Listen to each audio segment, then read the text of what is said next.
Pookode veterinary കോളേജിലെ JS സിദ്ധാർത്ഥന്റെ മരണത്തിൽ വീണ്ടും അറസ്റ്റ്. മുഖ്യപ്രതി സിൻജോ ജോൺസനെ കരുനാഗപ്പള്ളിയിൽ നിന്നും പിടികൂടി. ബന്ധുവീട്ടിൽ നിന്നാണ് അറസ്റ്റ്. വിവരങ്ങളുമായി അരുൺ രാജ് ചേരും. സിദ്ധാർത്ഥൻ നേരിട്ടത് അതിക്രൂര മർദ്ദനമെന്ന് ആന്റി റാഗിംഗ് സെല്ലിന്റെ റിപ്പോർട്ട്. 4 സ്ഥലങ്ങളിൽ എത്തിച്ചായിരുന്നു ദിവസങ്ങൾ നീണ്ട മർദ്ദനം. മരിച്ച ദിവസവും മർദ്ദനമേറ്റു എന്നാണ് ആന്റി റാഗിംഗ് സെല്ലിന്റെ കണ്ടെത്തൽ. കൊടും ക്രൂരത കണ്ട് ചില വിദ്യാർത്ഥികൾ കരഞ്ഞുകൊണ്ട് തിരിച്ചുപോയെന്നും റിപ്പോർട്ടിലുണ്ട്. ആൺകുട്ടികളുടെ ഹോസ്റ്റൽ സമാന്തര കോടതിയാണെന്നാണ് വിദ്യാർത്ഥികളുടെ മൊഴി. പ്രതികളെ ഭയന്നാണ് മർദ്ദന വിവരം പുറത്തു പറയാഞ്ഞത് എന്നും വിദ്യാർത്ഥികൾ വെളിപ്പെടുത്തി. 12 പേർക്കെതിരെ കൂടി ആന്റി റാഗിംഗ് സെൽ നടപടിയെടുത്തിട്ടുണ്ട്. 4 പേർക്കായി ലുക്കൌട്ട് നോട്ടീസ് പുറത്തിറക്കി. പ്രധാന പ്രതി സിൻജോ ജോൺസനായി കൊല്ലത്ത് തെരച്ചിൽ തുടരുകയാണ്. ആദ്യം മുതൽ ഉന്നയിച്ച പരാതികൾ ശരിയെന്ന് തെളിഞ്ഞതായി സിദ്ധാർത്ഥന്റെ പിതാവ് 24-നോട് പറഞ്ഞു. പേടിച്ചതല്ല, പേടിപ്പിച്ച് നിർത്തിയിരുന്നതാണ്. ആ SFIയുടെ ഗുണ്ടകളും കോളേജ് അധികൃതരും പേടിപ്പിച്ച് നിർത്തിയിരുന്നതാണ്. എന്നോട് തന്നെ വന്ന് പറഞ്ഞിട്ടുണ്ട്, കുട്ടികളൊന്നും എന്നോട് തന്നെ പറഞ്ഞിട്ടുണ്ട്. പേടിയാണ്, പേടിപ്പിച്ച് വിട്ടേക്കുകയാണ്, തലവര വെട്ടിക്കളയും കോളേജ് അധികൃതർ ഇങ്ങനെ പറഞ്ഞിട്ടുണ്ട്. അതുകൊണ്ട് ആരും പറയരുതേ എന്ന് പറഞ്ഞിട്ട് ആദ്യമേ ഉള്ള കാര്യം ഇതാ. അത് കഴിഞ്ഞിട്ടുള്ള കാര്യം അന്വേഷിച്ചപ്പോൾ 100% ശരിയായിരുന്നു. അവരോട് ചോദിക്കാൻ ആരുമില്ല. അവരോട് കൂട്ടു നിൽക്കാനായിട്ട് അവരുടെ കോളേജ് അധികൃതരുണ്ട്, ഡീനുണ്ട്, എല്ലാവരും ഉണ്ട്. അപ്പോൾ അവർക്ക് വേറെ ഒന്നും പേടിക്കേണ്ട കാര്യമില്ല. വേറൊരു സംഘടനയും കൂടെ ഉണ്ടായിരുന്നുവെങ്കിൽ ചിലപ്പോൾ അവർക്ക് പേടിക്കേണ്ടി വരുമായിരിക്കും. അവിടെ ഒരു സംഘടന ഉണ്ടാവും, ചോദ്യം ചെയ്യാൻ ആരും ഉണ്ടാവും. അവിടെ ചോദ്യം ചെയ്യാൻ ആരുമില്ല.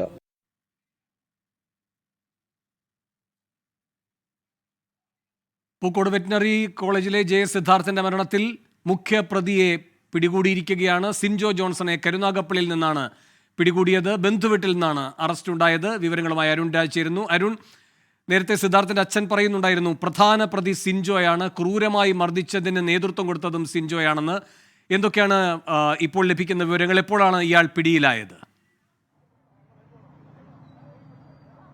വേണു, ഇന്നലെ അർദ്ധരാത്രിയിലാണ് പൂക്കോട് വെറ്റിനറി കോളേജിലെ സിദ്ധാർത്ഥന്റെ മരണവുമായി ബന്ധപ്പെട്ട സിൻജോ ജോൺസനെ ബന്ധുവിന്റെ വീട്ടിൽ നിന്നും അറസ്റ്റ് ചെയ്യുന്നത്. ഇരുവരും സ്വദേശിയായ സിൻജോ ഈ ബന്ധുവിന്റെ കരുനാഗപ്പള്ളിയിലുള്ള വീട്ടിൽ താമസിക്കുന്നുവെന്ന രഹസ്യ വിവരം പോലീസിന് ലഭിക്കുകയായിരുന്നു. തുടർന്ന് ഈ പോലീസ് ഈ വീട് വളഞ്ഞാണ് പ്രതിയെ അറസ്റ്റ് ചെയ്തത്. ഈ ലോക്കൽ പോലീസിന്റെ അടക്കം സഹായം ഇക്കാര്യത്തിൽ വയനാട് നിന്നുള്ള പ്രത്യേക അന്വേഷണ സംഘം തേടിയിരുന്നു എന്നുള്ള വിവരം കൂടി പുറത്തു വരുന്നുണ്ട്. സിദ്ധാർത്ഥനെ ക്രൂരമായി മർദ്ദിച്ച കാര്യം പുറത്തു പറയാതിരിക്കാൻ സിൻജോ ഈ മറ്റു വിദ്യാർത്ഥികളെ ഭീഷണിപ്പെടുത്തിയിരുന്നു എന്ന് നേരത്തെ തന്നെ പുറത്തു വന്ന വിവരമാണ്.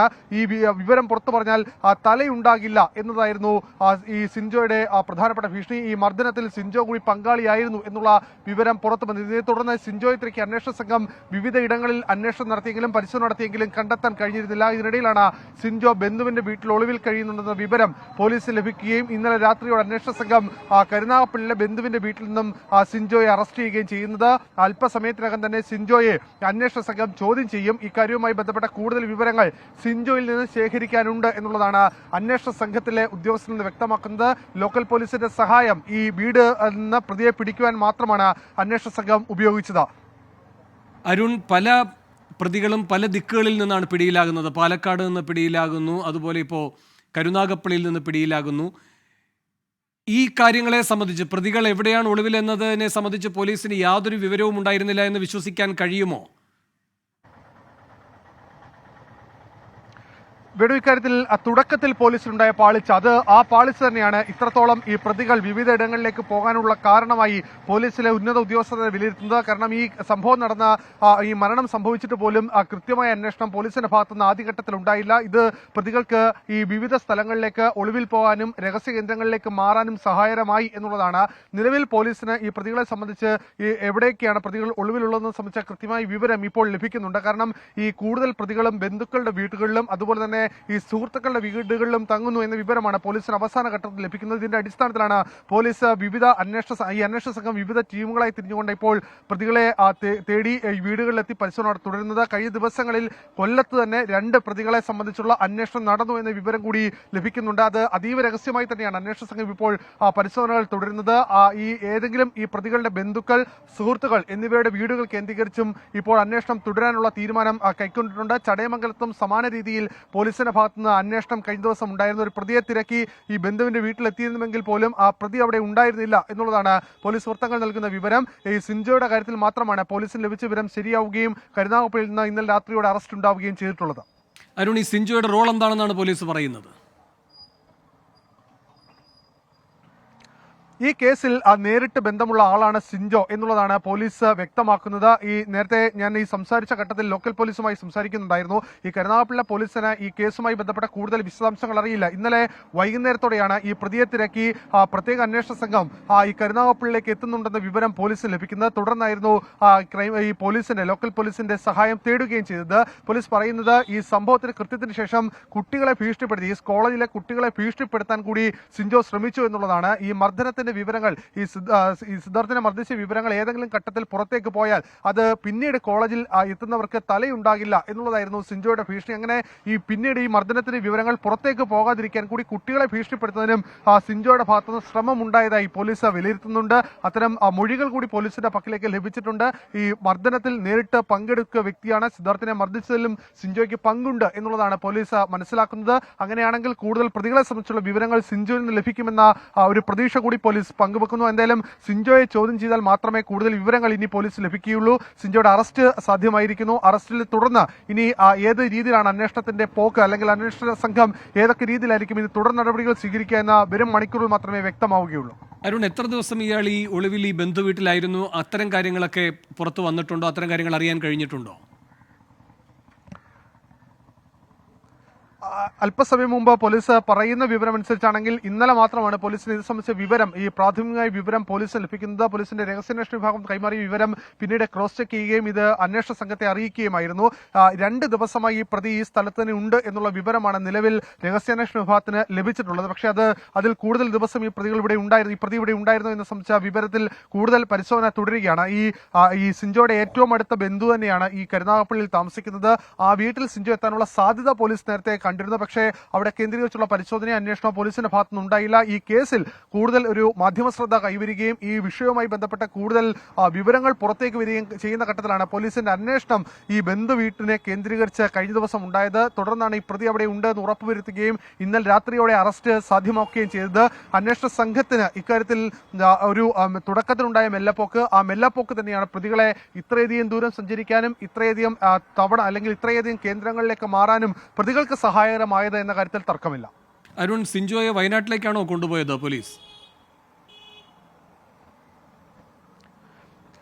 നിലവിൽ ഇക്കാര്യങ്ങളിൽ കൂടുതൽ വ്യക്തത വരേണ്ടിയിരിക്കുന്നു വേണു. കാരണം ഈ അന്വേഷണ സംഘം, വയനാട് നിന്നുള്ള അന്വേഷണ സംഘമാണ് എത്തി പ്രതിയെ പിടിച്ചുകൊണ്ട് പോയത് എന്നുള്ളതാണ് കരുനാഗപ്പള്ളി പോലീസിന് വ്യക്തമായി ഇപ്പോൾ അറിയാവുന്നത്. ഇക്കാര്യവുമായി ബന്ധപ്പെട്ട കൂടുതൽ വിവരങ്ങൾ ഇപ്പോൾ പോലീസുമായി ബന്ധപ്പെട്ട് ലഭിക്കുന്നില്ല. കാരണം അന്വേഷണ സംഘത്തിന്റെ പ്രാഥമിക വിവരം വെച്ചാണെങ്കിൽ വയനാടേക്കായിരിക്കാം കൊണ്ടുപോകുക.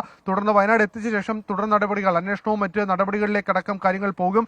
ആദ്യം പ്രതിയുടെ മൊഴി രേഖപ്പെടുത്തും. ഇക്കാര്യങ്ങളുമായി ബന്ധപ്പെട്ട് ഈ പ്രതികൾക്ക് പറയാനുള്ള കാര്യങ്ങൾ, ഈ പ്രതി കൂടുതൽ ഏതെങ്കിലും ഈ അന്വേഷണ സംഘവുമായി സഹകരിക്കുന്ന കാര്യങ്ങളുണ്ടെങ്കിൽ മറ്റു പ്രതികൾ എവിടെയൊക്കെയാണ് ഒളിവിൽ താമസിച്ചെന്ന് സംബന്ധിച്ച സൂചനകളടക്കം തേടാനായിരിക്കും ഇനി അന്വേഷണ സംഘം ശ്രമിക്കുക. എന്തായാലും വിശദമായ അന്വേഷണം ഈ കേസിൽ വേണം എന്നുള്ളതാണ് നിലവിൽ വയനാട് നിന്നുള്ള അന്വേഷണ സംഘം മനസ്സിലാക്കുന്നത്. കാരണം കൊല്ലത്ത് തന്നെ 2 പ്രതികൾ ഒളിവിലുണ്ട് എന്ന വിവരമാണ് അന്വേഷണ സംഘത്തിന് ലഭിച്ചത്. അതിന്റെ അടിസ്ഥാനത്തിലാണ് ഞാൻ ഇന്നലെ സൂചിപ്പിച്ച പോലെ ചടയമംഗലത്തും കരുനാഗപ്പള്ളിയിലും 2 സമയങ്ങളിലായി അന്വേഷണ സംഘത്തിന്റെ ഭാഗത്തുനിന്ന് പരിശോധന ഉണ്ടായത്. പക്ഷേ ഈ പരിശോധനയിൽ ഒരു പ്രതിയെ മാത്രമേ കണ്ടെത്താൻ കഴിഞ്ഞുള്ളൂ. കൂടുതൽ പ്രതികൾ ഈ കൊല്ലത്തിന്റെ വിവിധ ഇടങ്ങളിൽ, അത് സുഹൃത്തുക്കളുണ്ട്, ഈ കോളേജിൽ പഠിക്കുന്ന വിദ്യാർത്ഥികളുണ്ട്, അതുപോലെ തന്നെ ഈ സമീപ ജില്ലകളിലടക്കം താമസിക്കുന്ന വിദ്യാർത്ഥികളുണ്ട്, അവരുടെ ബന്ധുക്കളെല്ലാം കൊല്ലത്തുകാരുണ്ട് എന്നുള്ളതാണ് പോലീസ് മനസ്സിലാക്കുന്നത്. ആ സ്ഥലത്തേക്ക് എത്താനുള്ള സാധ്യത കൂടി പോലീസ് ഇപ്പോൾ പരിശോധിക്കുന്നുണ്ട്. അങ്ങനെ ഒരു വിശദമായ അന്വേഷണം ഈ പ്രതികളെ കേന്ദ്രീകരിച്ച് നിലവിൽ ഒളിവിലുള്ള പ്രതികളുടെ വീടുകൾ, അവരുടെ ബന്ധുക്കളുടെ വീടുകൾ, സുഹൃത്തുക്കളുടെ വീടുകൾ എന്നിവ കേന്ദ്രീകരിച്ച് നടത്താൻ കൂടിയുള്ള നിർദ്ദേശമാണ് ഇപ്പോൾ അന്വേഷണ സംഘം തന്നെ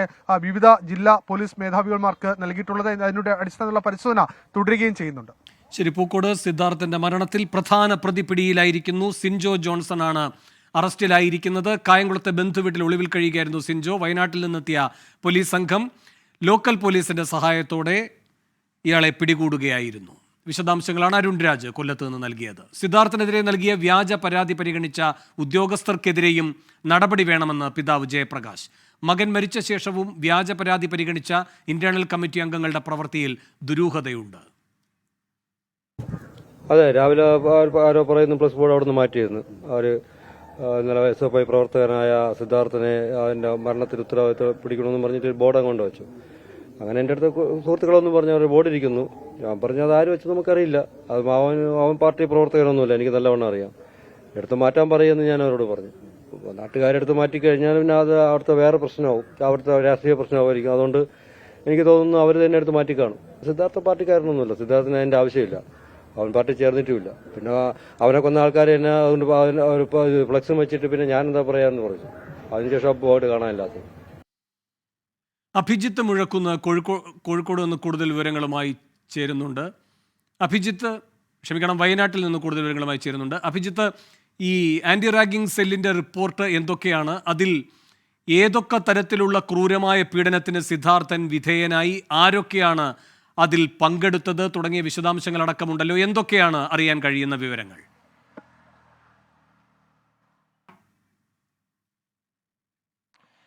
വേണു, നിലവിൽ ആന്റി റാഗിംഗ് സ്ക്വാഡിന്റെ വിശദമായ ഒരു റിപ്പോർട്ട് പുറത്തു വന്നിട്ടുണ്ട്. അതിൽ പറയുന്ന കാര്യങ്ങളെല്ലാം തന്നെ ഞെട്ടിപ്പിക്കുന്നതാണ്. വളരെ ക്രൂരമായ മർദ്ദനം സിദ്ധാർത്ഥന് ഹോസ്റ്റൽ മുറിക്കകത്ത് വെച്ച് നേരിട്ടു എന്നുള്ളതാണ് ഏറ്റവും പ്രധാനപ്പെട്ട കാര്യം. ഈ ഘട്ടത്തിൽ KSUവിൻ്റെ സംസ്ഥാന പ്രസിഡന്റ് അലോഷ്യസ് സേവ്യർ 24-നൊപ്പം ചേരുകയാണ്.